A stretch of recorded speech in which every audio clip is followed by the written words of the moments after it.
Ladies and gentlemen, welcome back to the TrueLife podcast. I hope everybody's having a beautiful day. I hope that you got to wake up in the arms of the person you love. I hope the sun is shining, the birds are singing, the wind is at your back. Got a great show for you today. A friend of mine, a colleague that I see, not that we work in the same fields, but we used to work adjacent to one another, the one and only Tom Scheiding. He is Scheiding. I'm sorry. See, that's how close the colleagues we are. I don't even pronounce his name right. My last name.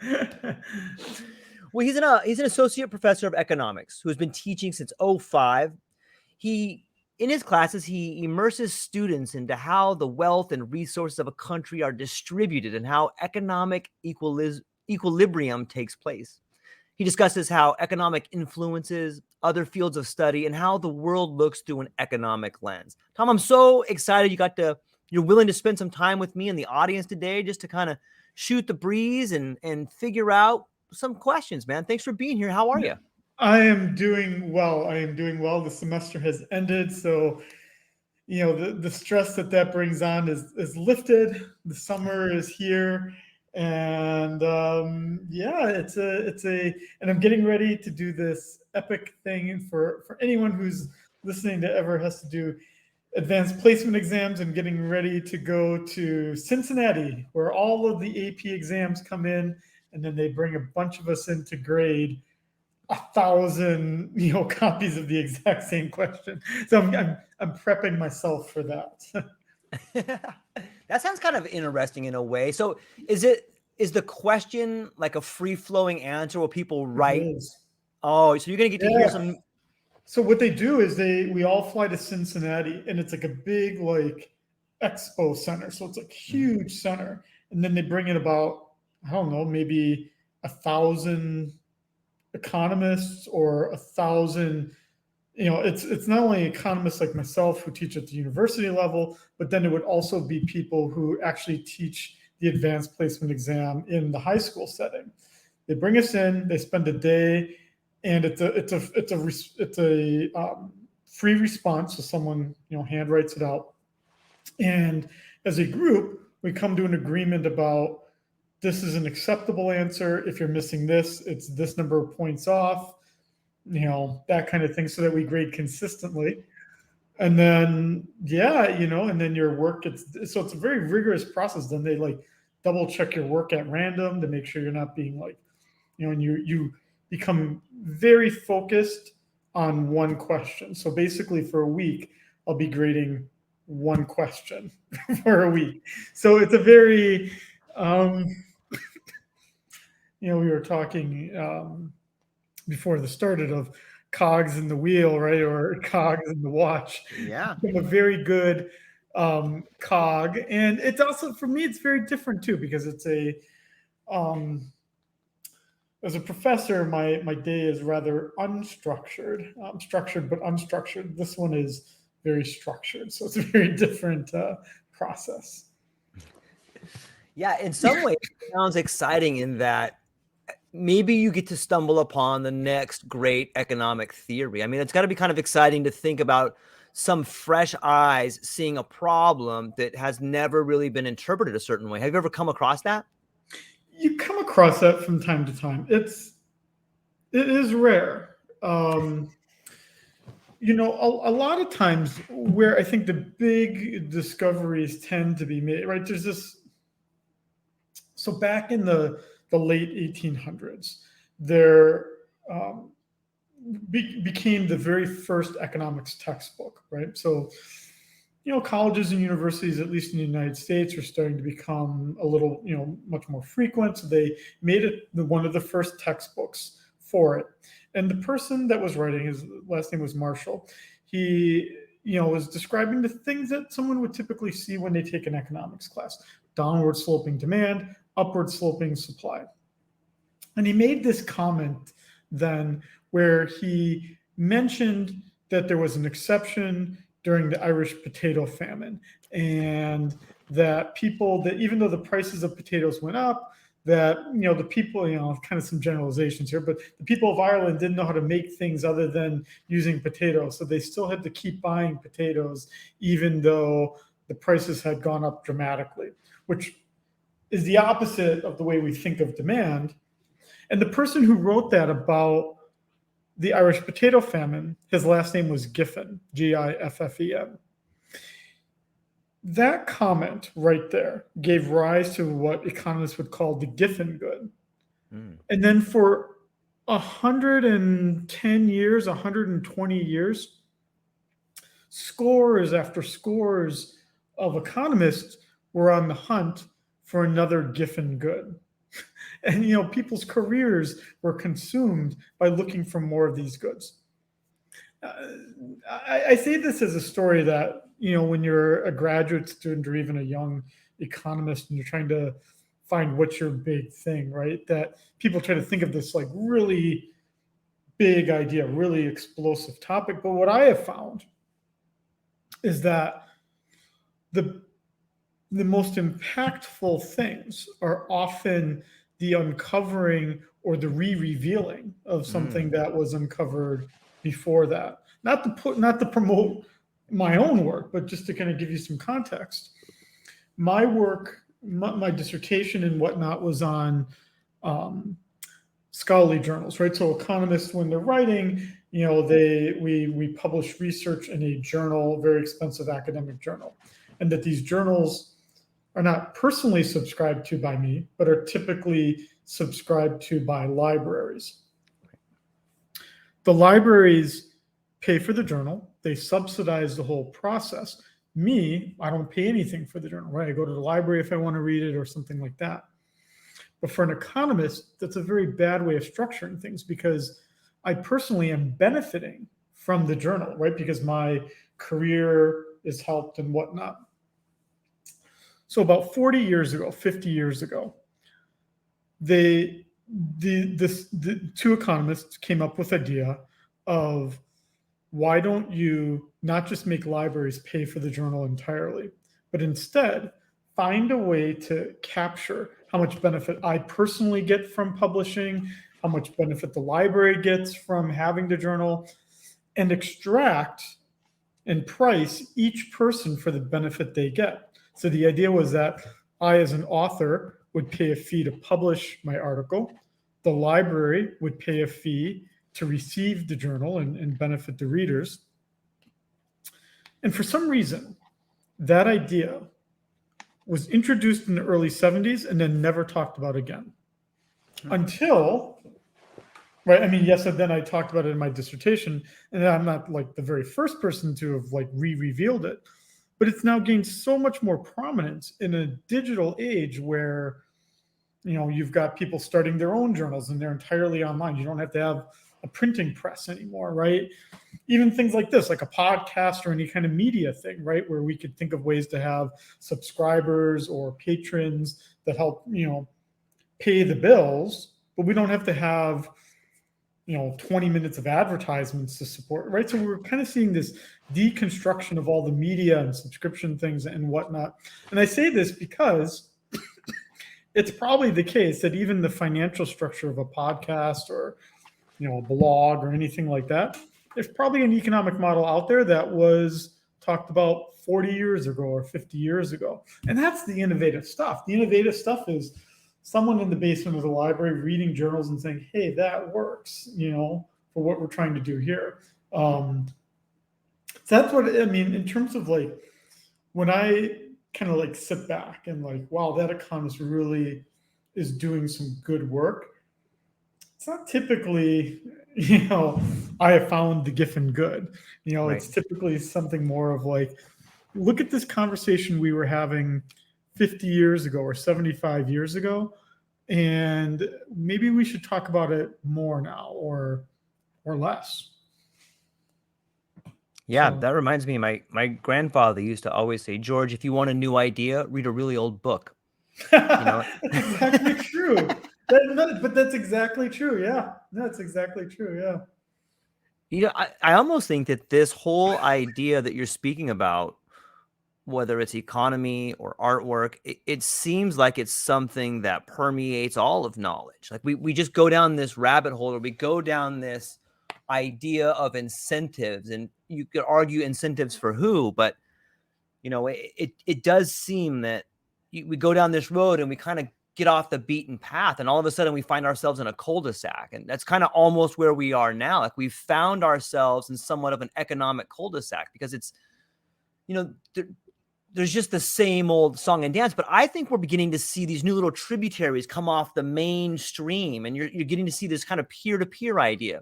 Like, as a podcaster, I'm able to go out and, almost as an independent contractor, find my own sponsors or find lucrative ways to create value for people. And maybe that shows itself in an exchange of goods or exchange of services like that. And it's almost free of constraints, where it seems like a big portion of the economic model we're in has been thoroughly constrained. And that seems to be a problem. What do you think about that? Yeah, I mean, but it goes the other way though too, right? Because what happens when a really good idea that's outside, you're just talking about media, a really good idea is done outside of the traditional media structure? What happens, right? Oftentimes what happens is that the traditional media structure either, like, creates an alternative that is better in some way, more financed than whatever was produced, or they buy it outright, right? So the one that came to my mind as you were just talking was, think of crossword puzzles, right? So crossword puzzles, are like, your grandpa does those, right? or like nerds, in coffee shops. But the idea is that, right? So if I worked, for the Wall Street Journal or the New York Times, a really well-financed national newspaper, I'd be like, I'm giving all these column inches to crossword puzzles, and it's a dying business. And, how are people going to do these online? Why are we still doing this? And then, what was this? About 2 years ago, 3 years ago, Wordle came out, right? Wordle was that thing where, I mean, I've never played it, but it's kind of like, it's a new version of a crossword puzzle. And a guy just developed it on his own. He, had a website and he was developing it on his own. And then what happened? New York Times bought it. So, I mean, right? So rather than making their own, right, they're reviving their subscription business or their online presence and developed Wordle, which is something you can only really do online. But I would imagine, right, the accountants realized we make a bigger profit margin on online subscriptions than we do paper anyway. Let's buy Wordle, pay more than asking, right? Give them an offer they can't refuse, and there you go, right? I mean, so the other one I was thinking of when you were saying this was this whole idea of streaming, right? And I think of my childhood, which was, began with, over-the-air television, and then cartoons only on Saturday morning, to a point where, I don't know, maybe I was 7 or 8 or 9, and they finally got cable service to where we lived, right? And then that was a big deal. And then it evolved to what, maybe 10, 15 years ago, where you started to do the satellite dish thing, right? To a structure that, I don't know, maybe 5 years ago or 10 years ago was one where the cable companies had these packages, right, that were pretty immutable, right? That you got whatever they got. So yes, there was ESPN, but there was also EWTN, the Catholic channel. There was Disney and there was NBC, Fox, and all those.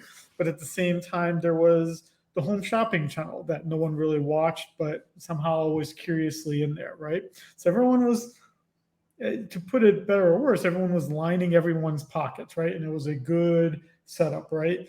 If you were a sports watching family but didn't have kids, you didn't like the Disney package that was included, but so what, right? If you were the opposite, you had kids, never watched sports, you had ESPN, but you paid it because you didn't have a choice. But then what happened, right? Over the past 10 years, especially over the last 5 years, it's all been disaggregated, right? So now, right, you can be an entirely streaming household, right? And you don't need the cable package. And,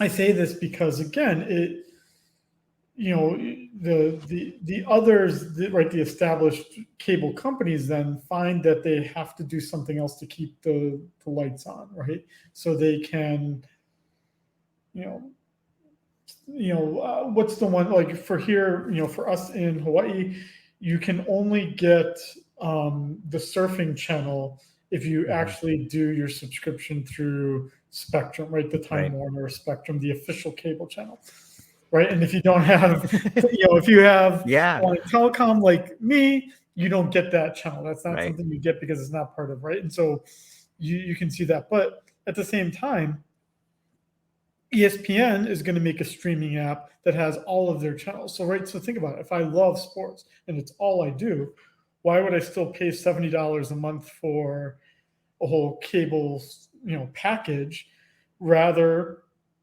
buy the $20 app, right? $20 a month streaming app, right? Or just Netflix it, or those things, right? And it, I'd like to think that it changes and it changes for the better, and the technology makes these Right. things better. But at the same time, there's we were talking about the complexity of the world, that the complexity of the world is such that, um, I feel like the past will keep repeating, just as you kind of your earlier comment. I feel like, when you have a monopoly or when you have a very strong market presence, you'll usually do quite a bit to maintain that strong market presence. And we see that even today here in Hawaii with Hawaiian Airlines and Southwest Airlines, right? I mean, it's a complicated issue, right? But we, can see that that's it's something where Hawaiian now has to make these moves to remain the dominant player, but it's certainly under attack. And then, what else do you offer, right, to get that? So, yeah. So how do these? So this is interesting as a podcast. What usually happens? Do you usually do most of the talking, or does the other person do most of the talking when we do these? It's my job to make sure that the other person is. What I try to do, I want the people listening to this to get to see why I'm so fascinated in the person I'm talking to, and I think you're doing a great job of that right now. Like, I Okay, like that's the way good. you think, and I admire that, and I have genuine questions, and I care about what you have to say, because I think it's not only important to my life, but I think it brings value to the other listeners there. So, I mean, So, it's as much of a conversation as it is an interview. so let me say what's on my mind today. Please. I'm coming off of the heels of, well, there's two things, and they're both related to what keeps all of this running, just the entire global economy, the United States economy. What is the most essential thing, right? So when we think of human life, right, the most essential thing to human life is oxygen and water, right? We can live a long time without food, but without oxygen, we have a very, very, very, very short life. Without water, not as short, but still pretty darn short, right? Right. And when I think of an economy like a breathing creature, the most essential feature is credit. Credit is the thing, right? I mean, I've never seen the play, but it's the thing that Alexander Hamilton said about why we needed to borrow money, why we needed to take all the colonies that had amassed their own debt to fight Great Britain, why the United States needed to take on their debt, right? And they went to the Dutch, they got a really big fat loan, and the most important thing was paying off that loan to establish credit. We fast forward to today, right? And we know that in January we hit this debt limit. And what that meant was, what was it, it was about $31 trillion, something like that. A $31 trillion debt limit, which meant that the government couldn't issue debt for more than the 31 trillion. So all that it's been doing now are two things: either issuing new debt to essentially refinance old debt, right? So replacing one debt with a new one. But given that interest rates are getting higher, there's not a lot of refinancing of the debt, right? Or it's debt that has come to term, has matured, and they're just taking that in and just issuing new debt to kind of do a one-for-one replacement. And we're coming in and then to pay the bills since January. They've been doing what are called these extraordinary measures, which are kind of accounting tricks, basically, right? Like if you were running a business, you wouldn't be allowed to do this, but imagine, right, is that you're taking payments from your employees for like health insurance premiums, if you have a generous employer and you have a pension, right, and you make a contribution.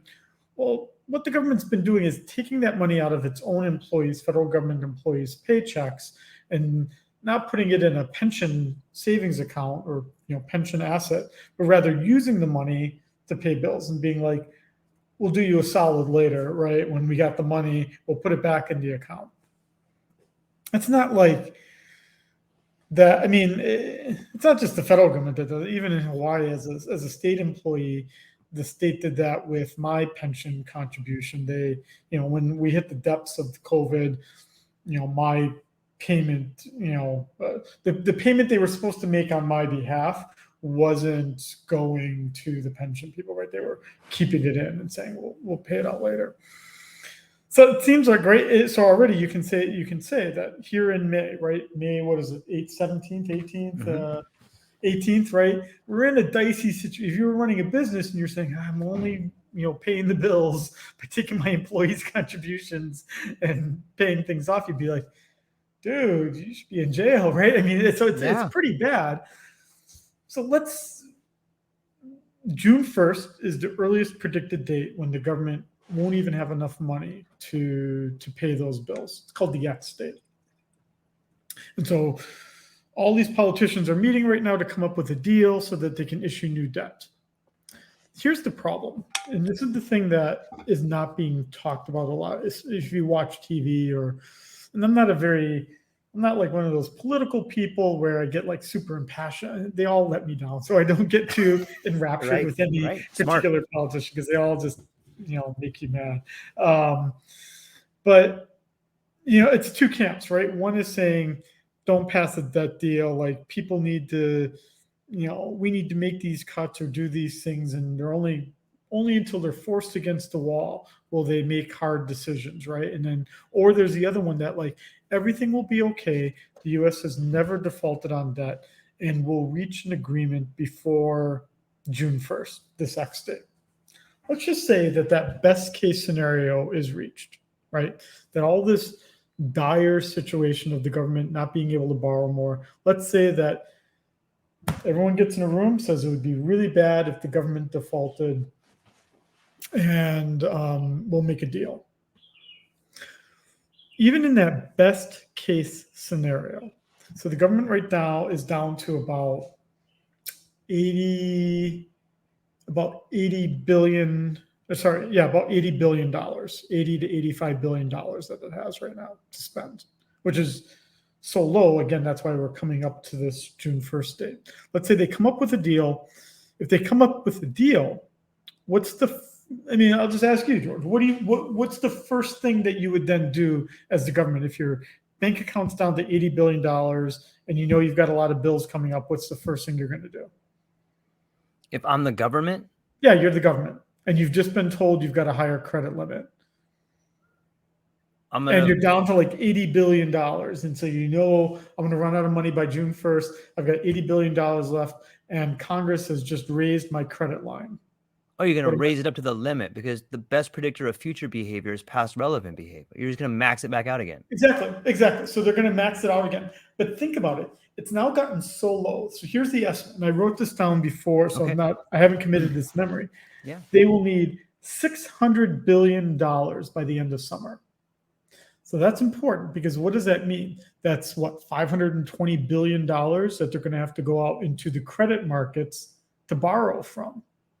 That means that's $520 billion less of car loans, home mortgages, business, loans for expansion, new business loans, right? Public financing loans, all of that. There's $520 billion that's going to get massively sucked out in the summer, just as they need it when the government's going to be given this higher credit line. They're going to sap out $520 billion right away. That's in the best case scenario just laid out. Congress comes to a deal. They raise the credit line before June 1st, and then they extract almost $600 billion, by the end of summer. So it sucks out all the credit, sucks out massive amounts of credit. So that's the best case scenario. That's a credit market that's working and a massive amount sucked out. Let's talk about the worst case scenario. Worst case scenario is that we do default. We did once default, and people don't talk about it a lot, but back in the late 1970s, there was a problem not unlike this. So as we're talking about the past as prologue or the past has good lessons, in 1978, we had the exact same problem. And the US government did the exact same thing we're talking about today, taking money from employees' checks and other things to pay who's got to get paid. But the computers were much smaller and worse and whatnot. And they forgot to pay the interest payments on treasury bonds for 2 weeks. Right? In the scheme of things, there were two particular bonds. I think it's 2 or 4 bonds, and they forgot to pay the interest for 2 weeks. So technically, you're in default, right? If you haven't made any payments at all for 2 weeks, it was a technical default. They discovered the problem after 2 weeks, and then they fixed it. But just that one little delayed payment, they call it a technical default to make it seem like it's less bad than a real default. But that one little technical default raised interest rates pretty significantly in a long-term fashion. So think about what it would be like today then, if not just for 2 bonds, we made this little mistake for 2 weeks. I mean, here we're really quite literally a mistake away from a computer forgetting to pay something, right? And forgetting to make an interest payment. If we hit that, I mean, the ramifications of that are, I can't, as a person who kind of studies these markets, it's hard for me to fathom what the consequences would be of a actual default, even a technical default, because it would just be the sucking out of credit and not even having it offered, right? So it's different than the best case scenario where the credit was there, except the government was just taking it all. Now there's no credit, right? Yeah, people will still buy US government bonds, but they're going to need a lot more money to do it. And for everything else, credit cards, mortgages, everything else, all that credit is gone. So we're absolutely in a recession then. It's probably worse than a recession, but it's going to be something very bad. It's why we distinguish the 2008, 2009 recession as different than any other recession.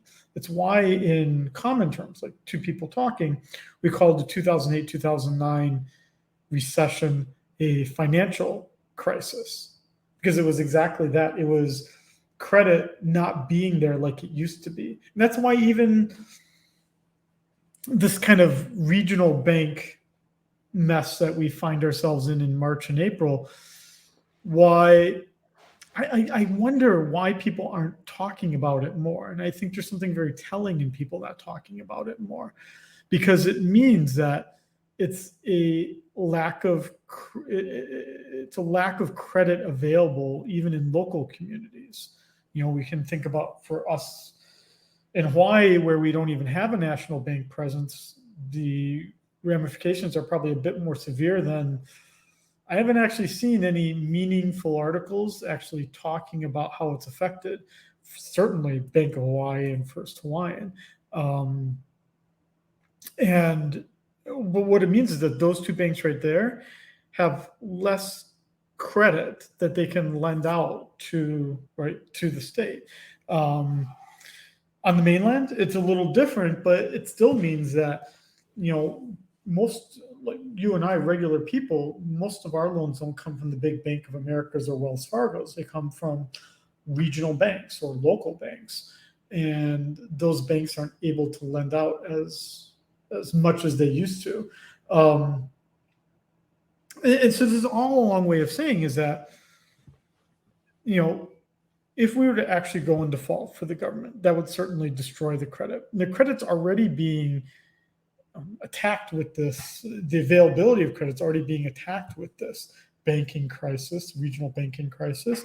It's already being attacked with the fact that even in the best case scenario, all of this capital is going to be drawn out. It's why I'm generally pessimistic for the near term future, because everything relies so heavily on credit, and yet the mechanism, the watch that's keeping all of this running, the credit markets are under incredible stress right now, and this default or possible default, this debt limit crisis, has put incredible strain on the credit markets, which are already in kind of in flux because the interest rate, by the Federal Reserve, the federal funds rate has gone up so much. Already banks have been kind of having to shuffle how they do things because interest rates went up. Some would say unexpectedly. A person like myself would say, I'm not sure why you didn't see it that way. And that would be more of a monetarist or Milton Friedman kind of interpretation. So, I'm never one to say I predicted something before it happened. I'm not saying that, but at least the theory that we teach would have predicted that we would see ourselves in the situation we're in today. What are, to me, as like the layman who I don't thoroughly understand how all the gears and the credit markets and everything works, but I'm 48, and so I've seen, I remember echoes of the 80s, and I remember the dot-com bust, and I remember the 08 bust and the 12 bust, and it seems to me that what we're seeing here is a machine that broke a long time ago, and it's just been papered over and papered over. And isn't it interesting that these regional banks fail and they're just bailed out? When I listen with my primitive ears to the Fed speak, and I hear Jerome Powell standing up and protecting the zombie corporations, it seems to me, with my limited knowledge, that the people that are in government, they don't care one tiny fraction about the guy that gets up and goes to work. They care only about the shareholders of the regional banks that they own. They will bail them out continuously forever and ever and ever and ever, and the people be damned. And I think that is like, I think the best case scenario is that we do default. Like, I hope we default. I think that it's the only way in which we can rid ourselves of the corrupt nature of some of these giant sort of like leeches, or these giant parasites that have wrapped their tentacles around working people and are desperately trying to jam their blood funnel into anything that smells like money. Yeah, but it's interesting though, right? So I'm 46, so I'm not very different in age from you, and what I find, so my first memory, even economic memory, I think I was like 4 or 5 years old, and there was a pretty severe recession in 1982, and I remember it because it was around Christmas time. My parents didn't buy any presents or anything, and I remember the only memory I have is my father, as a machinist, the union bought like a single gift for every child. So I remember, I remembered that. I say that because what's interesting about the current moment is, when we think about who does the Federal Reserve represent as a bank, and where is their concern lie. So let's think about when the Federal Reserve was first created. It was created about Jekyll 110. It was created Jekyll about 110 Island? years ago, So 110 years ago it was created, and it was created at a time when there was a pretty bad economic recession in 1908. And it was so bad that the US government had to go to the richest person in the US at that time, JP Morgan, and ask him for money because they had no way to pay it. And we'd had like national banks in the past. We had like the first national bank, the second national bank. I think we had a third one too. The second one I think was during Andrew Jackson. I think we had a third one maybe. But then after that, states kind of kept to themselves, right? And then we had the Civil War, and then there was kind of that big push for nationalization, right, instead of individual states. But the economy was every few years was fluctuating pretty regularly. And then again, we had this 1908 recession, which was pretty significant, and the realization, at least by Theodore Roosevelt, was, dude, these rich people, they have their tentacles and everything. We need to have a bank. We need to create a financial structure that's modern, reflects the US emerging as a modern country. But we also need a central bank that will protect against these moneyed interests. Now, when you're typically debating these national banks, the big debate is, yes, there are all these benefits to centralization, but what about our regional and state concerns, right? Like, how do we get those represented, right? It's why we have a Senate and a House of Representatives, right? In this case, the Federal Reserve has districts. So we have 12 districts, right? We're part of the 12th district. But who are those district banks owned by? They're owned by the businesses and the banks in that region, right? So Bank of Hawaii is a shareholder, and they're actually called shareholder, is a shareholder in the 12th District Federal Reserve Bank, right? So so it's not like the Federal Reserve Bank in our 12th district can be like for the people, right? Because they're already designed in a way and structured in a way and are governed in a way that reflects those who have the money, right? Have the established presence. And so you're never going to see, there's some sense where we can't be too surprised by what we get because that's the structure we created. So we can't be surprised when the Federal Reserve doesn't create digital dollars because all the interests are already in keeping physical dollars, right? We're not going to see them go to a gold standard, right? It's always going to be a fiat currency because that's the way that keeps everything going the way that it is. The thing that becomes different though, and I guess I was really shocked by it this latest time, was I couldn't, maybe I shouldn't be too surprised. So when the 2008-2009 crisis happened, there was massive fiscal stimulus, but there was also massive monetary policy stimulus. So lots of cash was provided and lots of cash was created. But the realization was that in 2011 or 2012, we kind of had a mild recession where the economy was pretty weak. And that was only 4 years after the 2008-2009 crisis. And it led many economists to think, including Jerome Powell, that we hadn't done enough, that we should have done more stimulus in 2008-2009 to not get in such a precarious situation in 2011 and 2012. And that's exactly what created the pandemic response. So as a comparison, fiscal stimulus for the 2008-2009 crisis was at $750 billion fiscal stimulus. I think it was about $750 billion. That was the TARP thing, right? That Congress first voted to not do. Then the markets really crashed and they're like, okay, we'll write you a check for $750 billion.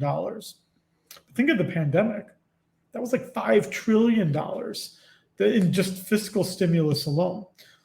So we went from not providing enough money to providing way too much, right? And it was the same with monetary policy that you can, and anyone that listens to this podcast, go to the data. If you go to fred.stlouisfed.org, what you can do is you can track the money supply, right? And so the one to do, right? Let me write this out here. Yeah, absolutely. Is that the M2 money supply or which? Yeah. Which so if you do this,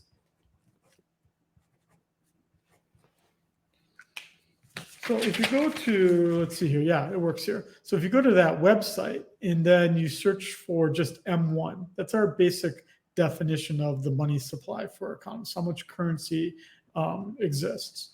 You can see how the money supply grew dramatically in 2020. And How do we trust those results? Like, why would those results be true? Like, there's so much fraud. Like, why would they publicize that? Actually, so for data, that's actually, it's interesting that you say that, but the data is actually pretty trustworthy. So the data, I mean, because even during the during the Trump administration, there were attempts to like change how certain data was collected. And a lot of people on both, on wherever you were in the political spectrum, really resisted that. So the numbers that we get are actually pretty reliable. Compared to I what, haven't though? distrusted Reliable that. compared to what? Well, the distrust, actually, most of the distrust among statistical people. I listened to a paper about 2 weeks ago or 3 weeks ago that was talking about the numbers from coming out of China. And there, the problems are much more difficult because the central government in China has stopped releasing a lot of data. So there's no way to know certain things. I say that because the big debate right now is, and this is just before we started this podcast, I was talking about China and this. They had plans about 15 years ago or 20 years ago to build this massive road that was going to connect. The Belt and Road Initiative, Yeah, exactly. So it was going to go from China, go in through Africa to capture a lot of resources, go all the way to Europe where the consumers were, right? And it was supposed to be something that was going to grow the economy, but Absolutely. It needed massive financing to extract resources from sub-Saharan African countries and then transport those goods to Europe. And so China made massive loans to countries like Pakistan, Kenya, Zambia, Laos, Mongolia. Countries that I've just listed are not at the top of your list when you think of modern, prosperous countries, right? They were countries in need of capital. They were countries not much loved by the United States or cared for by the US. So China offered them a bunch of money to build an infrastructure that they wanted. So Zambia, for instance, which had lots of electrical problems, all of a sudden I think it was like, I want to say, what was the figure I saw? Something like $10 billion or $15 billion to build a hydroelectric dam. Right, great, right? That would be something that would help the economy. Unfortunately, Zambia defaulted on its debt, I think last year or maybe just earlier this year.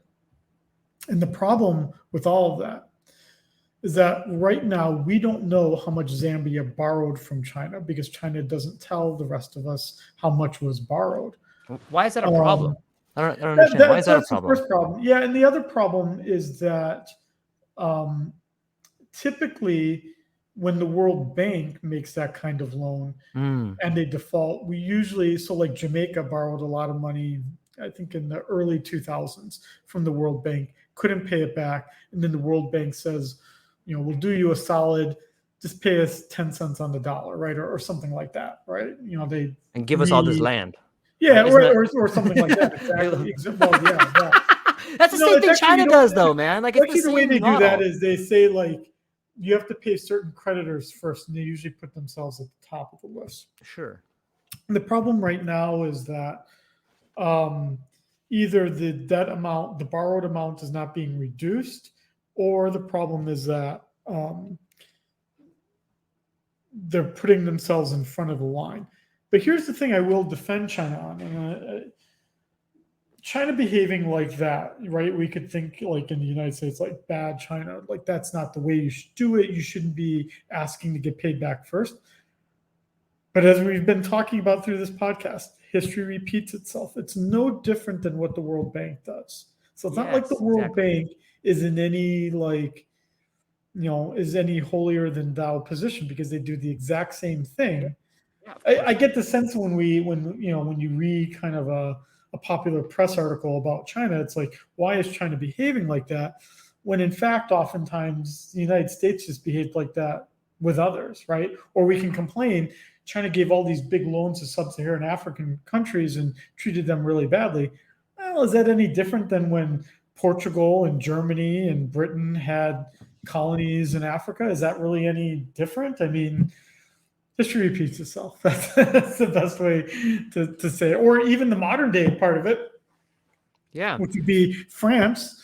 France has, how when we want to think of how does France maintain control of colonies today, well, it uses the euro, or it actually has a special French franc that it only issues to other colonies, controlling the credit markets, which means they control the economy, right? And there's no better way to control the people than to control the economy. Yeah, I think you could, there's a couple of books that come to mind. One is The Creature from Jekyll Island that talks about the formation of the Federal Reserve. And another really good one is a book by John Perkins called Confessions of an Economic Hitman. And Oh what he yeah, talks about yeah. in that book, right? And it's Mhm. and I bring these up because we're talking about different models. And when we say things like whether you're the World Bank or the IMF or the Chinese version of that, you're Mhm. going into other countries, you're offering them predatory loans that they're never going to pay back so that you can Yeah. grab all their resources. And if we know that's true, and we also know that our technology mirrors each other, then isn't it probably a pretty safe bet to know that when China fails to release accurate information about the economy, that the United States is also doing that? Like, if you Yeah. want to know what happens in your country, look what happens in other countries. If we sit here and we say all these things, oh, China's economic model, this, ours is 10 times worse. We're based on complete lies. How Exactly. is it that that the rates can go up, and it should be, if rates go up, shouldn't the price of housing come down? Shouldn't those move in opposite ways? But here we just see them move right up this way. Yeah. Even in Hawaii, you can see money being moved offshore into these accounts that just get pushed away. It's over. Like, I don't thoroughly understand how we can continue to move forward when we're using words like trillions of dollars. Like, I don't Mhm. have a visual for $1 trillion or $1 Yeah. billion, and nobody does. And the people that are in charge, at least who think they're in charge, they know this. Like, they can just paper everything over until they can't. But when they Yeah. can't, that's when you start seeing gallows start coming up. That's when you see strongmen start coming up. And I think we're pretty close. I mean, I know lots of people that would get behind somebody who has horrible ideas as long as they were to bring about, order. And I think that what we're getting close to is people don't really understand the difference between justice and revenge. And Mhm. especially the people in power should be very, very scared right now, because there is no justice, but there Right. well may be revenge. And I think that that's coming for the capital markets. I'm a little Yeah. nervous there. No, I mean, I think that that's true. I mean, when we think even of like the COVID responses, right? A lot Right. of them were couched in this way of still maintaining control, right? And Right. keeping the way things are in order. And so the only way you could do that was just by like buying people off, right? So remember, we all got That's 600 happening, dollars, man. right? For anyone that was unemployed, they got like an extra $600, right? It was, do you qualify for Medicaid? You don't need to tell us if you still qualify for it. You get to keep it right until a certain point, or food stamps, Right. right? It was this way of keeping everyone kind of in line and to stop questioning and to Stay just, in your house. Here's some free yeah, money. exactly. Just like keep it going. Yeah. And so right now, even though too, right? I mean, even in Hawaii, we're looking at, right, rail, right, which, right, is emerging, right? And then it was like, well, let's start the stadium, right? But how can when we even just talk about it, like the logistics of it, I mean, the logistics of it are just even the fact that we don't even have enough cement or asphalt to fix the roads, let alone build a stadium. And I say that because right now, all of the island's available asphalt and cement is all going to the airport to, like, I think it's like to expand or rebuild a runway. And so all of the available resources going there. So why are we talking about a stadium? Like, we don't have any cement to build one, like, 'Cause you have to. obviously, There's right? And revolt if you don't have those right. jobs, right? Like And we people are don't gonna have revolt. right, and we don't have a sports team to use it, right? I mean, so right, I mean, I'm at UH Manoa. We've got, we feel we built something that was good enough to keep us in Division One for NCAA, and you just have to have, I think, a stadium that has like 15,000 people, and we built something that's either just almost that amount or close enough, I guess, for them not to get bothered by it. It's actually turned out to be fine. It's on campus. It's big enough. We just, so why all this push? Why to build a stadium, right? Why is there all that push? It's because, right, they want to build an entertainment district that has restaurants and hotels, and right, and why are they all going to say we'll build it for you? Even just, like, obviously it's it's a, again, it's this thing of, trying to do something where you're using public resources even just to kind of augment your private wealth, right? And Yes, well put. we certainly saw it during the pandemic. Yes. Is that we socialized the losses, but the gains Privatize are all the private. profits. Yeah, exactly. The gains are privatized, but the losses are socialized. That's so well said. And we certainly saw this in March with the banking crisis, right? Silicon Valley Bank, right? The largest bank failure, or second largest or second largest bank failure. Used to be Washington Mutual, which is a great book. Right. There was a really good book that I read that was only about, let me look at what it was called, just to give you please. a book review here, or a book suggestion. The Lost Bank by Kirsten Grind. The Lost Bank was a book that looked at Washington Mutual, a bank that was the largest bank failure when it failed in 2008 or 2009. Right. But it kind of talked about how did that bank get to that point, because it was a storied bank that had existed for decades. Was a powerhouse bank, a powerhouse, largely regional bank, but it was a meaningful bank, and it became the largest bank failure. But it was caused by a series of missteps over a pretty long period of time. Silicon Valley Bank was a very different story. And when that bank failed, the problem with that one was that, we're talking about like insiders, trying to get best advantages. Silicon Valley Bank, a bank that I had never heard of before. I'm doubting you had ever heard of it before. Never heard of them. So it was a bank that was started in the 80s, I think. And the whole idea was, I start a bank that if I know you're very rich, I'm going to and if I know that you're very rich, I will come to your house to collect your check deposits, and because you're so rich, I'll offer you a mortgage that's really, really cheap. And hey, you've got an idea, George, to start this business. I will take a risk with you and give you the financing for it. All that I ask that you do is that you take your private wealth and deposit it at my bank. So here's what happened, right? Leading up to March, the bank had offered loans that are unheard of. So get this. So Silicon Valley Bank had on its books loans, mortgages that required 10 years of just interest-only payments, not actually paying any of the principal, interest-only payments for 10 years. So now, the bank got bought out essentially, and now, right, the biggest bank in the United States, J.P. Morgan, was allowed to get a little bit bigger because it bought Silicon Valley Bank, and it's now got these really shitty assets of interest-only mortgages, right? That it can't even start to collect on until year 10 of the mortgage. And the biggest thing about Silicon Valley Bank is that it did get bailed out. Yeah. It got bailed out because on a Friday it was revealed that this bank was about to fail and it was going to be bad.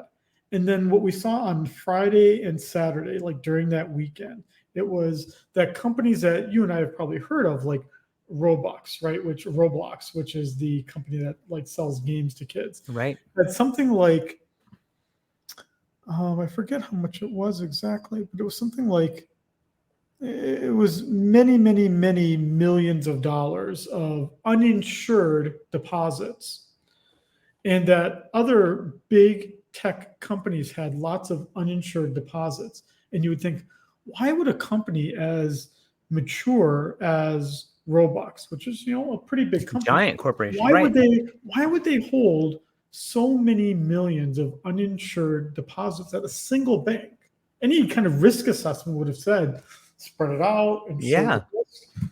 But it was because Silicon Valley Bank required them to keep the deposits at the bank to keep their financing, right? And so the bank then almost in some sense couldn't be allowed to fail because it had all of these uninsured deposits. And if you were just to wipe out everything completely, then those companies would suffer, right? And the whole narrative that weekend was the economy is going to collapse because all this credit's going to be gone. Well, maybe the problem was that we let a bank control it in that kind of way. But it did start, Silicon Valley Bank, among others, started that series of debates. Because right now, for Bank of Hawaii, if we look at the share price for Bank of Hawaii, ticker symbol BOH, is down like something. Let's see here. Why should I theorize what it is down? Yeah, Why right don't I there. know how much it's down? Ticker symbol BOH, Bank of Hawaii, second largest bank here in Hawaii, is year to date, it is down 50% in share price. This month alone, it's down 20%, and we're only a little over halfway. From about April 20 something to today, it's down 20% in share price. So why is that? Because Bank of Hawaii has the exact same problem, although in different ways, meaningful ways. So it's not the exact same situation. But Bank of Hawaii also has a lot of uninsured deposits sitting on its balance sheet, and it's made a lot of loans, right? Not the lucrative loans like Silicon Valley Bank made to others, but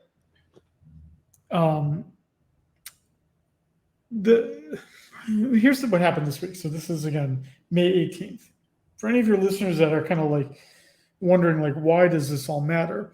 The president of the Silicon Valley Bank was asked to testify to Congress about why did your bank fail? And what he Wasn't said, he also, I'm sorry to interrupt you real fast. Wasn't he also a member of the Federal Reserve in the state of California as well? Wasn't he yes, on the board? he's our District 12. He is in our district. Exactly. Okay. Exactly right. Carry on. So he was asked, why did your bank fail? And his response was essentially, it wasn't our fault. It was people spreading rumors on social media. Now, I don't use social media that much. I mean, I'm barely even on Facebook, and that's like an ancient social media at this point. I mean, the whole fact of the matter is that I'm not sure if you can really blame social media, right? Because if any of your listeners are hearing this and for the first time realizing, wow, that's how Banco does business, like I'm totally taking my money out. Who's the culprit here? Is it me for revealing the way that they do business, or is it Banco for doing business that way? I'm not really, if we're pointing fingers, I don't think a lot of blame could be placed on me for saying like, wow, if I don't have $1 million, but if I had $1 million and it was at the bank and you just told me that that's the way they do business, I probably would take my money out. And that's not because I'm spreading fear, but rather it's me spreading information and reacting to that information. I'm not sure you should be blaming people for reacting rationally to information or blaming the people that share the information. And so I worry about that for Silicon Valley Bank, because now what if the Federal Reserve takes what that guy is saying and says, yeah, now our playbook for the next banking crisis is contain the information. Don't let others talk about it. Don't give them enough information to talk about it. We saw some semblance of that actually in the March thing, right? Because there was this bank, First Republic Bank, Yes. right, which kind of had this long, drawn out failure. People weren't saying what was going on, right? And you only get, what is it, monthly? I think monthly you can get data about how deposits have changed, but that's like a lifetime. So then what finally happened is that it was revealed that the bank had lost like, you know, $80 billion, I think, in deposits in a very short time. And then that was kind of like, kind of the boulder going down the hill kind of thing. And I say that because, the banking system itself relies on trust. It's a fractional reserve banking system. It all is on trust. I don't know why. I mean, it's not against the law to share information about how a bank is performing, but I don't think we should demonize those people who, say, wow, your bank is really not running things properly. You should be doing something different, and I don't trust my money sitting there. I mean, you can't. I don't know, the Silicon Valley Bank president giving the testimony really did bother me because it's Good. you can't you shouldn't, I should say, you shouldn't demonize people who share why others should not trust the bank that they bank with. Just as if someone's learning here for the first time that Banco has all those uninsured deposits, again, I don't think I'm the bad person, right? I think it's more the others. And if a bank, when we're talking about some of the smaller banks, if some of those banks should fail because someone spreads that kind of information, I don't think that's wrong. And I say that because it was just earlier this week that someone from, I think it was Goldman Sachs, which is obviously one of the large investment banks in the United States, said essentially that what I'm saying to you, which was, Congress needs to investigate those who talk badly about a bank's financial position. Like, really? That sounds like panic, right? Doesn't that sound like panic to you? Like, hey, you got to get these are the guys with the problem. Like, they're already pointing the finger at people. And if we look back to the Silicon Valley Bank debacle, I'm pretty sure it's public records. You can go back and see that guy was paying out huge bonuses a month before this thing happened. He took a giant bonus. Like, what? I mean, that kind of points to malfeasance, at least in my book. At least, hey, let's just pay everybody out right now. Like, that's kind of odd. Why'd you do that? Why didn't they ask him that during the conference? So it's two things, actually. Not only did he defend continuing to get his salary, but it was that executives of the bank were selling their shares, while doing it. And, before we even say, well, all those businessmen are greedy, it also can be said, though, that the same government officials with that information that wasn't open to the rest of us are also making the exact same stock trades. And that was certainly evident during the pandemic, where the Secretary for Health and Human Services, right, who had all that information for how bad COVID was going to be, was all of a sudden dumping his entire stock portfolio at the end of February before the March crash, right? So, yes. Is that coincidental? I don't think so. Of course it wasn't. So, this just goes back to even your earlier comment of like, everyone's in bed with each other, and I'm not, everyone's enriching themselves in their particular ways. And the rest of us are just out there like, hustling and hassling, just trying to make a go of it. And yet then we're, again, demonized or ridiculed or something when we try to become more informed about things and try to like fight for why we believe a certain way, and yet are then, ridiculed or criticized for doing that. And it's not it's not a new phenomenon, but it's certainly it's painful to always be reminded, I guess, of it, that what banking crises always emerge, and yes, there's always telltale signs that it was going to happen before it happened. One, we tend to ignore it, or it is ignored, or it's plastered over, as you're saying, by others that everything is okay, don't worry about it. With this latest one, everyone keeps saying, well, it was a March crisis. There's just a few bad apples. Everything's okay.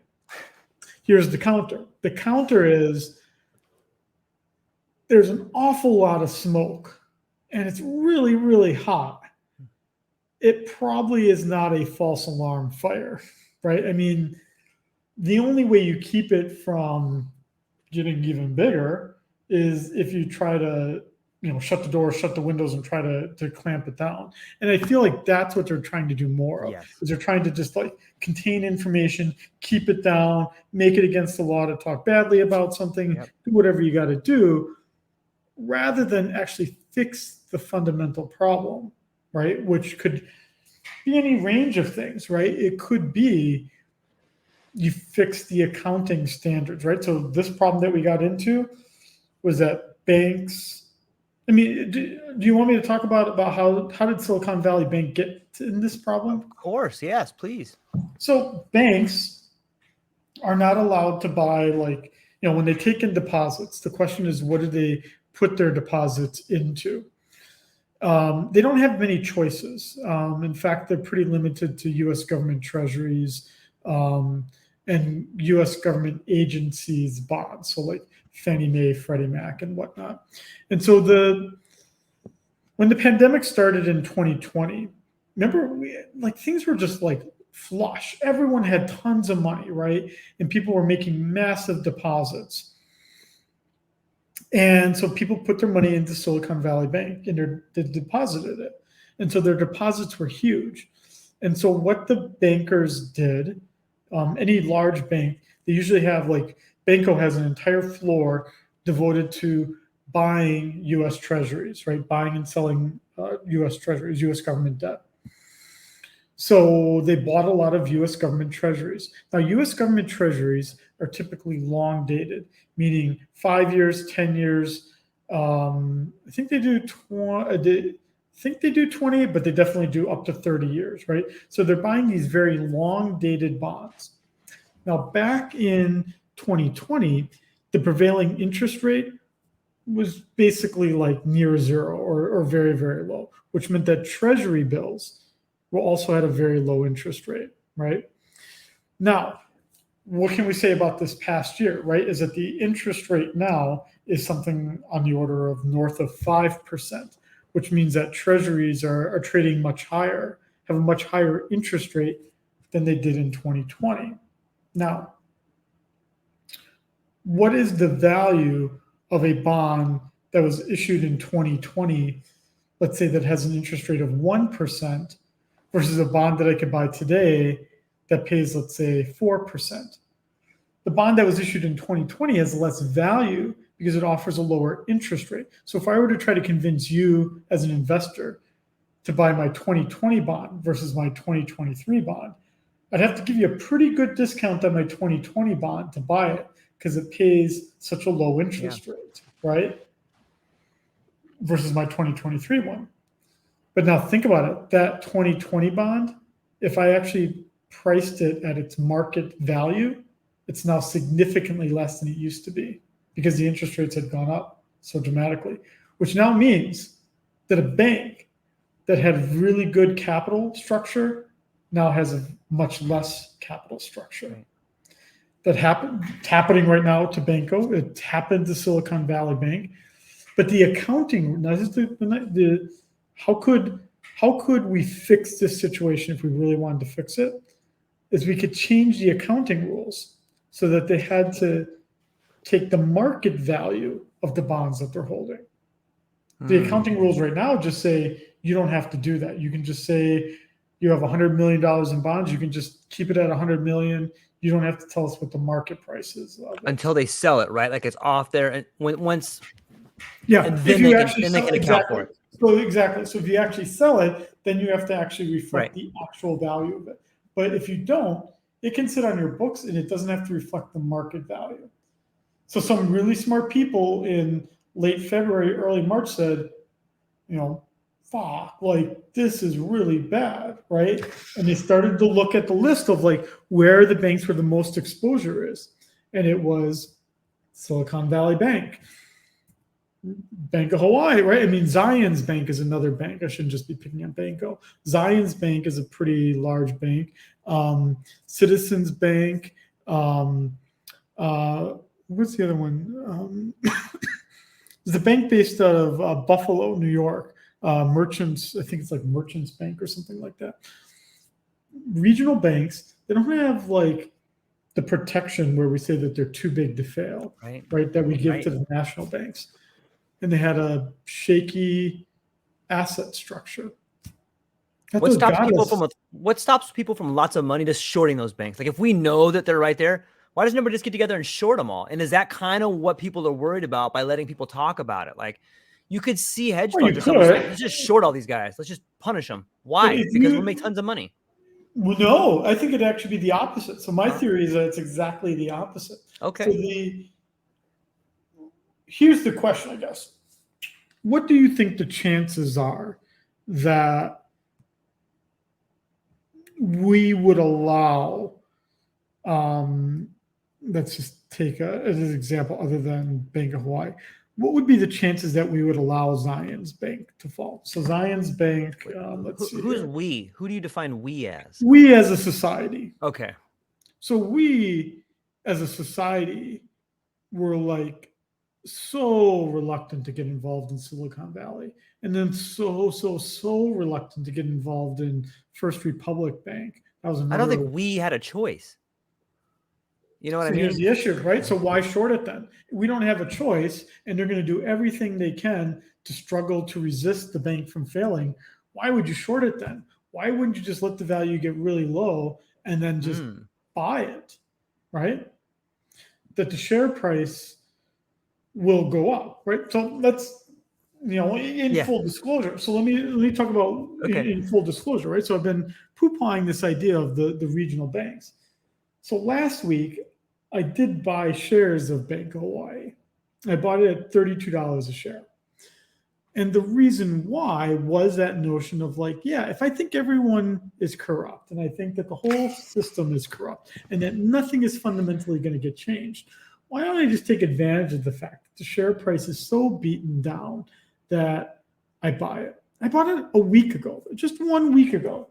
I bought it at 32 a share, and I'm not saying this is a way to I make bad no financial advice here. We're just two guys. Yeah, I make bad bets too, but it's $39 a share this week. Now, what evidence do we take from that? The only evidence I can take from that is, one, all those gains could disappear just as rapidly still. Sure. But I think the other side of it is that if you just said to me, my objective is to make money on it, you could try to profit on it falling further. But I tend to believe it's not going to, no one is going to allow the bank to fail. So they will come up with some sort of solution most of the time that preserves things. And so that seems to have been the better. So if we look at the regional banks that are surviving today, so the one I just had said about Zions Bank, so Zion Bank, ticker symbol ZION, past 5 days has been up 20% in share price. Now, year to date, it's down 45%. But there's this realization, at least over the past week or so, that maybe the worst of it's over. I don't know if I believe that, and I don't think I'm going to be a long-term holder of Bank of Hawaii. And again, I'm not your stockbroker, so don't come talk to me about it. But I mean, at least the writing on the wall as I see it suggests that banking as an industry seems to be just as bad as it was in the 1980s, as we were talking about with the savings and loan crisis. Right. Seems to be just as bad as it was in the 1930s with the banking crisis, which was the topic, by the way, of Franklin Roosevelt's very first fireside chat was exactly on the banking crisis. That was his very first fireside chat. partly as a realization of how important banking is, but also as a realization that what was done even in 1933 was kind of like a patchwork fix, right? I mean, he did two things. He created the Federal Deposit Insurance Corporation, which is, what you and I rely on when a bank fails to be able to get some of our money out. And so apparently the solution to today's problem is that we want to increase the FDIC limit from 250,000 to maybe a higher amount, or maybe make it unlimited. That's pretty dangerous. I mean, right? Because then that would mean that it's dangerous because it's just you're trying to say that, okay, we have to trust, just going back to my whole trust thing, Yeah. right? We have to trust banks to some extent, because there can be sometimes a gap between what we're insured up to versus what we have in the bank, right? You can imagine an old person having more than Yeah, of course. 250K in the bank. So they have to trust it. If you remove that trust, what it means then is that, let's say I have $30 million, I put it all in that same bank. I don't take any appropriate risk minimization or, risk education into what's going on, because I know I'm insured up to the max. And so what does that mean? It means that maybe we stop some of the current problems we're having, but then we have a really, really big problem, in the future, when everything, when a bigger bank fails. We were lucky. Silicon Valley Bank was the 12th largest bank. So it wasn't the biggest bank. And so it wasn't, because it was relatively smaller, we could handle its failure. That might not necessarily be the case the next time around.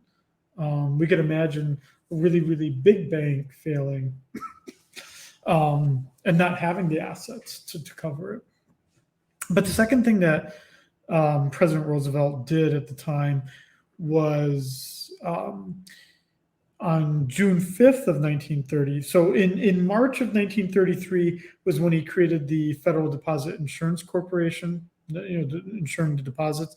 But on June 5th of 1933 was when he took the United States off the gold standard, which really, right? So not only then were we adjusting what it means to trust the banking system, but we were also adjusting what it means to trust the currency, right? Which is a whole other debate that we're having right now, right?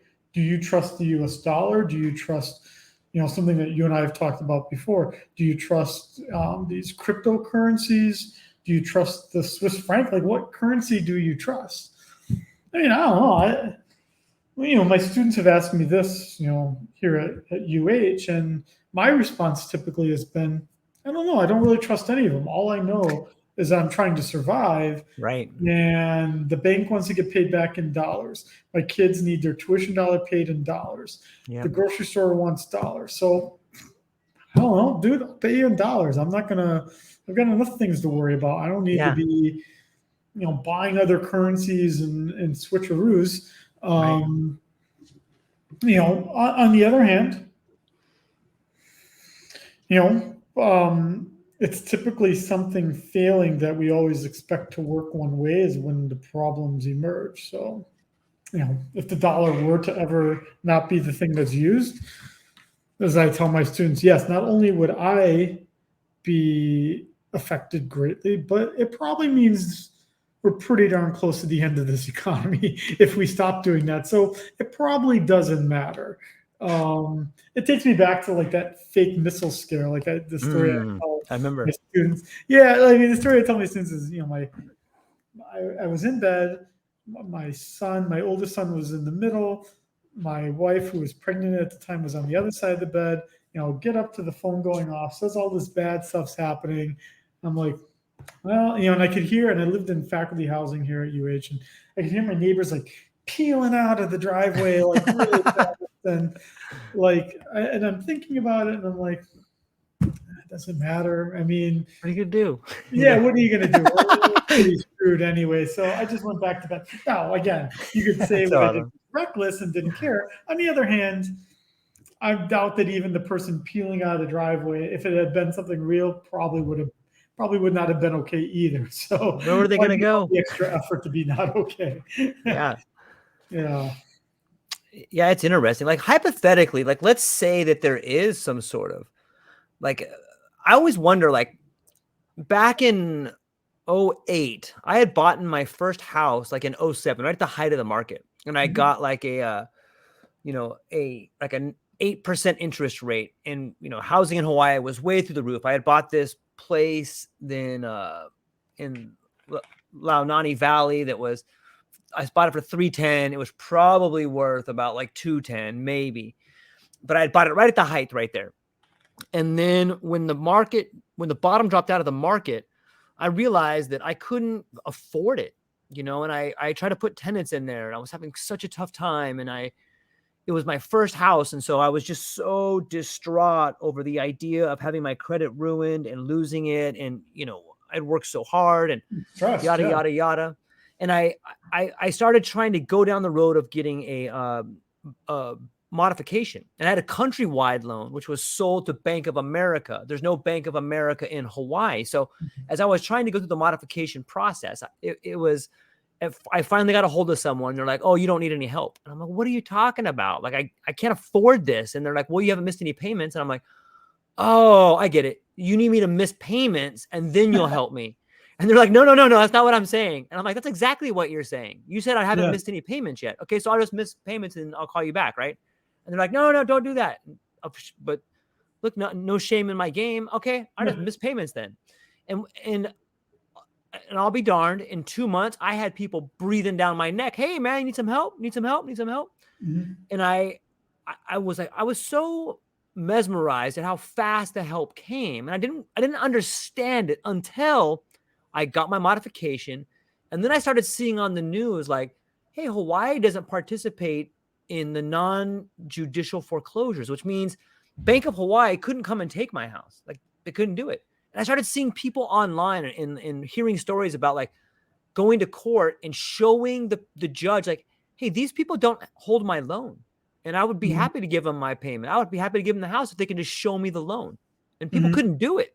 Yeah. And that hit me. And even to this day in Hawaii, there's people who just, "Yeah, okay, I'll give you the house back and I'll pay all penalties. Just show me that you hold the loan. And if you can't do it, that house is mine." Yeah. And like that was the first time in my life I went, "Oh my gosh, look at this. Like this is a real possibility that could happen if there was some sort of economic default." And I think that is what scares the pants off of some of the banking institutions, the state, the government, is like, how would you collect, Mm-hmm. a million people's mortgage payments if the institution that held their note failed? And I think that, Mm-hmm. what do you think about that? Is that like a possibility that could happen if there was a default? Well, it's a long way of a roundabout way of answering that. Think about what the pandemic did. So the pandemic then said, if you've got a mortgage payment, you can delay it. Remember that whole thing? And I got Yes. my mortgage. I got my mortgage in October of 2020. So it Okay. was after that whole thing.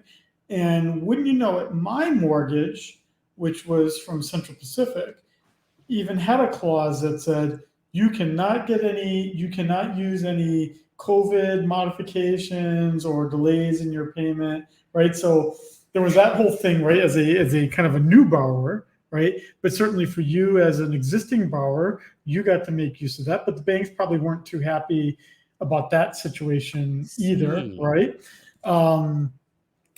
But even too, we look at it, the bigger, the biggest loan though isn't the one that you and I are actually talking about right now. The biggest loan out there is all the uncertainty about the student loan crisis, right? Right. That's the one where, I'm helping someone right now, a fellow professor like myself, who he didn't go to a fancy school. He went to a state school. He went to University of Oklahoma in the late 90s.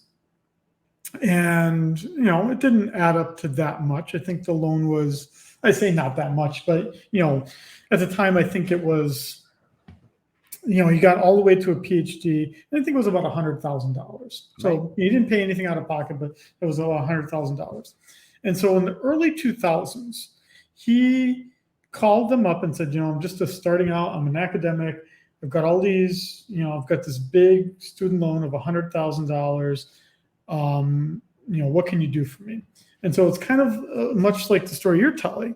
They said, well, you can get a forbearance. What that means is that you can take 6 months or whatever and just not make any payments because, you're just kind of getting your stuff sorted out and you can just not make any payments. And so he and I weren't friends yet. We wouldn't become friends for another 5 or 6 years. But for 5 or 6 years, he would call every 6 months and they'd be like, yep, we understand. We'll do a forbearance. Every 6 months, he would call and get the same thing. So what are we at today? 2023?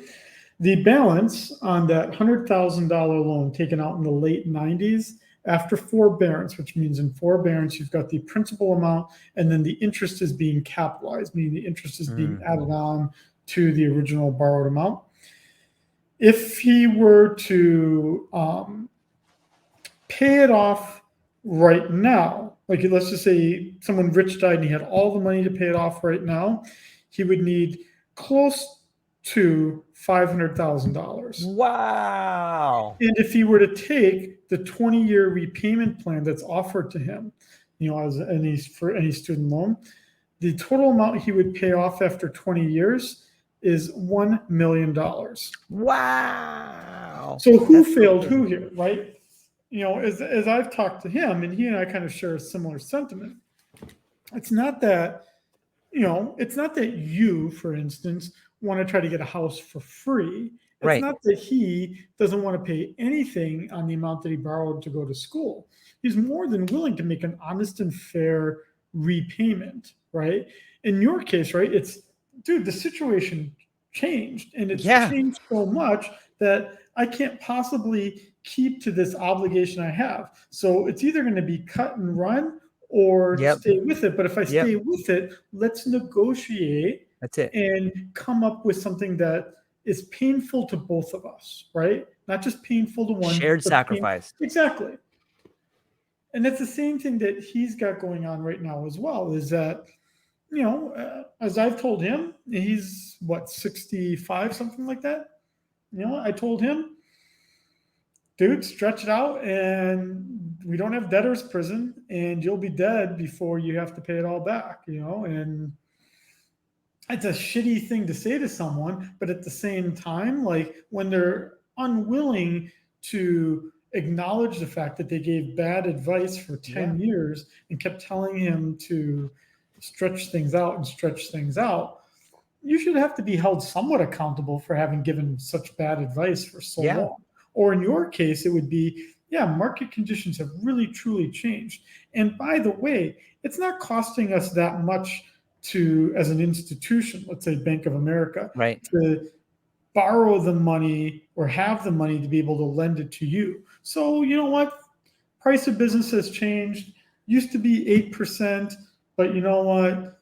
Interest rates are now near zero. So why don't we just give it to you for 3%? I mean, they're not going to say that, right? Unless there's a real fear that you're not going to do anything at all. Right. And so it's like a gun to your head, right? Like, when do we start getting rational here? And that was so exactly during COVID. Like when we bought our house, in Manoa, we've lived here since 2015. You would look at houses, you'd be like, there's no way I could ever afford that. And there was just a brief moment in time in 2020 when we entered the market where sellers couldn't sell because there was like statewide restrictions on like having open houses and whatnot. And then you had borrowers who were like, oh man, I needed to sell that house because I have a second mortgage, I have a business loan, I needed to sell this house. You're not letting me sell the house. And so then when my wife and I went to like buy a house, it was exactly that situation of like a desperate seller saying, the house was worth this, but you know what? I guess I have to take this because this is what you're, willing to offer me. But and that's what we saw at the end of 2020 and then throughout all of 2021 was all people like saying, I can actually finally afford a house, right? And they all kind of like got into the market. And that was the stories we hear of, like, open house, 20 offers on the first day, Yeah. and now what are we at today, right? Now there's not as many offers, but I'm actually quite surprised given what the mortgage rates are today, which are back to 6 or 7%. I'm actually pretty surprised at how um, how much people are still borrowing, even at 6 to 7%. But what's also surprising, right, is how many people are unwilling to now move, because almost everyone refinanced their mortgage in 2020 and early 2021 when interest rates were so low, is that no one now wants to leave their house Right. because they don't want to leave that really good mortgage rate that they had and take on a 6 or 7% mortgage. So the current housing problems that we're seeing today is due to lack of supply, because no one's willing to offer their house up for sale, right, and lose that mortgage.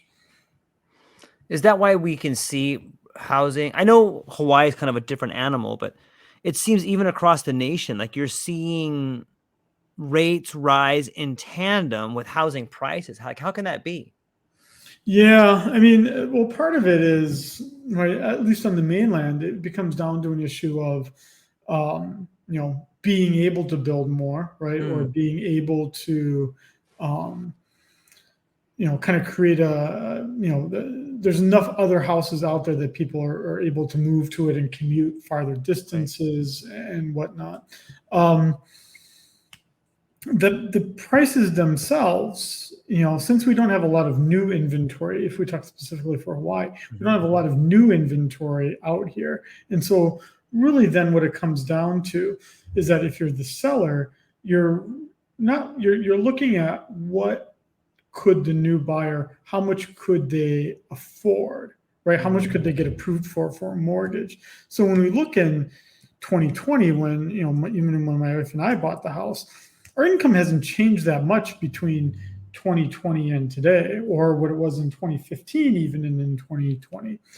But what changed is that as the interest rate changed, the amount of house we could buy changed, right? So you could still have the same $100,000 income or $200,000 income, but if the interest rate is lower, then you can afford more house, because what the bank only cares about is your monthly ability to support the mortgage payment, right? And so what do we know? In the beginning of a mortgage, 50 to 60% of the payment is all interest, and the remainder is the principal, right? And as the loan gets older, more of it goes towards principal, less towards the interest, right? But if the interest rates are higher, right? So right now, interest rates are almost triple what I paid in what I'm paying now, right? Or what I would have paid in 2020, which would have meant that if my household can only support, let's say, a $5,000 a month mortgage payment, now that means I can't buy as much house, because, right, most of that's now going to be that interest payment. And it all goes back to the price, because then the price is going to be, if I'm trying to sell my house, I have to think how many people will want my house if I price it at, let's say, $500,000, right? Or if I'm on the mainland for 200,000, how many people will I get? And if the response from the real estate agent is not very much or no one, right? I mean, there's a house that's being sold up on at the top of the top list, which is like what, $8 million. I'm like, dude, you're gonna be sitting on that house forever, because there's like no one out there, right? So what do, right? You keep, in those kind of cases, right, you keep lowering the price until you get to someone that you can get. So it is, I mean, the only thing you can say right now in terms of housing prices, why are prices high right now versus interest rates being high, is that the higher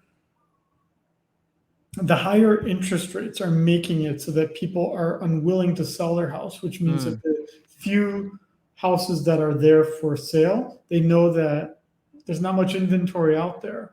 You and I can go on sites like Zillow and Realtor.com and see there's not a lot of inventory out there.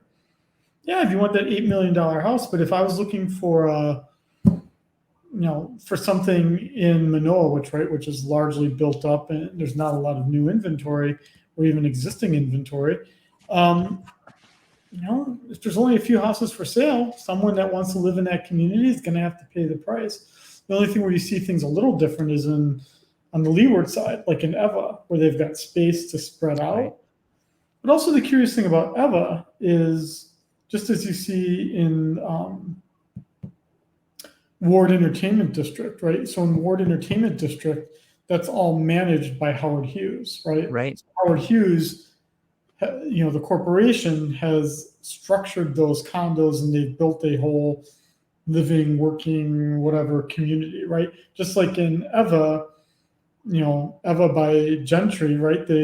Gentry, the company, is building up all those townhouse, communities, and that's where it gets a little different, right? Because then the prices are kind of dictated by, those companies that are just trying to, get those units sold and, get those units occupied. On the main lines, it's a little different though too, because you don't get that.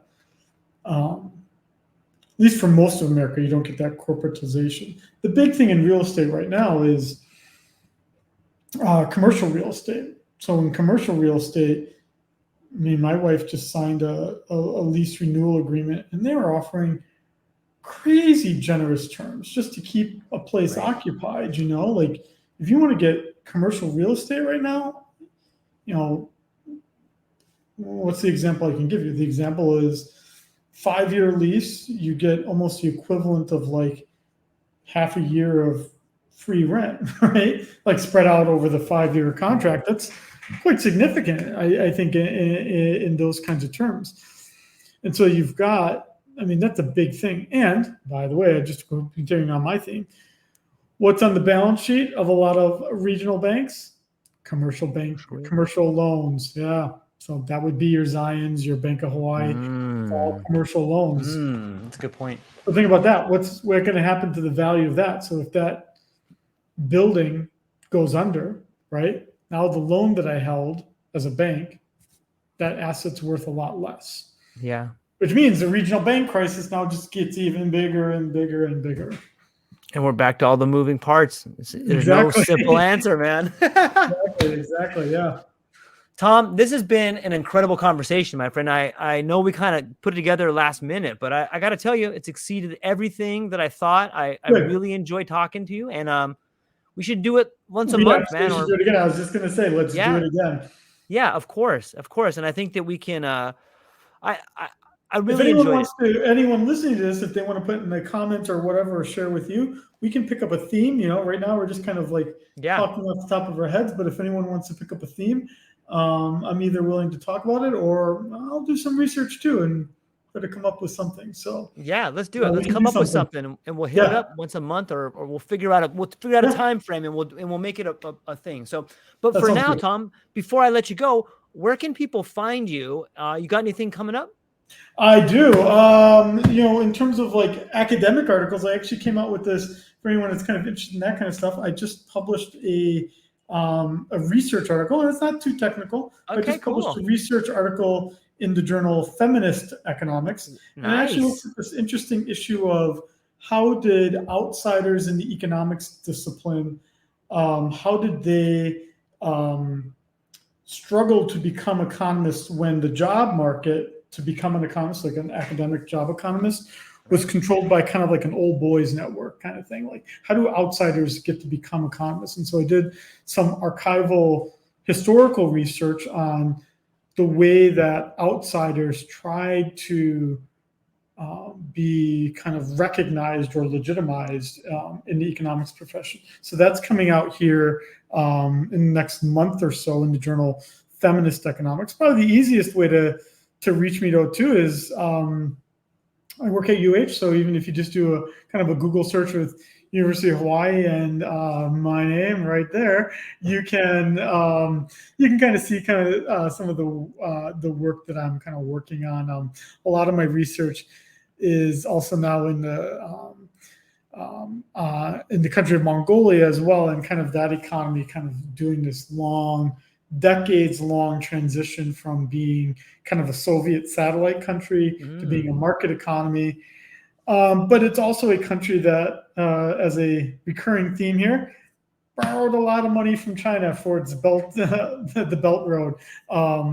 That's something I'm going to be working on here shortly, though, as well. So, yeah, that's awesome. I heard there's probably untold fortunes waiting for the person who finds Genghis Khan's tomb, which is rumored to be in Mongolia. So take that with a grain of sand. And on the next podcast, I used to go to Mongolia almost every year.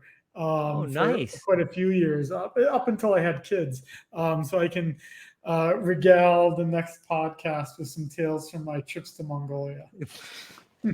That might be a title, Trips to Mongolia, man. That sounds pretty awesome to me, man.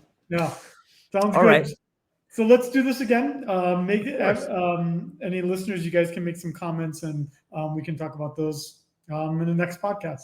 Yeah, and so I will put the show notes. I will put Tom's LinkedIn link in the show notes. And thank you for everybody for listening. Tom, hang on one second. I'm going to hang up with the audience, but I want to talk to you for a moment. Ladies and gentlemen, thank you so much for hanging out with us today. I hope you enjoyed the conversation as much as we did, and we will talk to you again soon. That's all we got for today. Aloha.